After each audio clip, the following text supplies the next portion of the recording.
Tiyak na kasama ang pagdadayet at pagpapapayat sa New Year's resolution ng marami sa atin tulad na lang ng ilang Kapuso Stars. Ano-ano naman kaya ang paraan nila para maging fit at sexy ngayong 2014? Alamin sa chika ni Katati Bayan. Marami sa atin talagang nawili sa kaliwat kanang mga kainan noong holidays. Kaya marami rin ang gustong maging in shape at healthy this 2014. Kasali na dyan ang ilang Kapuso Stars tulad ni Alden Richards. From 168 pounds, 150 pounds na lang siya ngayon. Ang kanyang secret, Atkins diet and weightlifting. Wala siyang carb intake, wala rin siyang sugar, at saka no insulin coming from veggies. Let's say you have a burger, may burger ka, may patty, may cheese, may condiments, alisin mo lahat yun, tira mo yung patty. Pero payo niya, magpakonsulta muna sa doktor bago subukan ang Atkins diet. Hindi yun pwede sa mga may kidney problems, hindi pwede yun sa mga matataas ang cholesterol, sa high blood. Ang it girl na si Solen Yusuf, plyometrics naman ang kinahuhumalingan na matinding cardio exercise.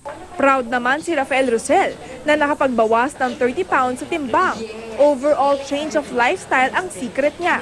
It's 80% diet and only 20% workout. Vegetables, fish, fruits, lahat na mahanap mo sa nature. Buko. Healthy eating din ang prioridad ni Elmo Magalona pagkatapos ang walang sawang pagkain ng lechon at leche flan itong holiday season. Back to gym na rin siya. I used to lift weights pero sabi sa akin wag daw muna because I'm too young and gusto ko pa medyo kaya pang tumangkad. More on mga body weight na lang like push-ups, pull-ups and maybe swimming, ganun. Si Diva Montelaba, boxing naman ang trip na sinasabayan niya ng proper diet at pag-inom ng cleansing juice. Ang slim naman na si Chris Bernal, weight gain ang target.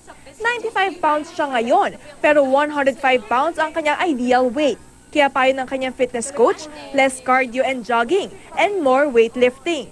Kailangan talaga may exercise. So, ina-exercise ko pa rin para maging muscles yung kinakain ko. Ang focus namin yung braso. So, nag-weights kaming ganun. Ayun. Tapos ganun, puro mabibigat talaga. Pang braso talaga. At saka para lumapad yung dito ko. Iba-iba man ang pamamaraan, lahat sila. Nagkakasundo na dedikasyon at disiplina pa rin ang susi para sa maganda at healthy na pangangatawan. Katati Bayan updated sa Showbiz Happenings.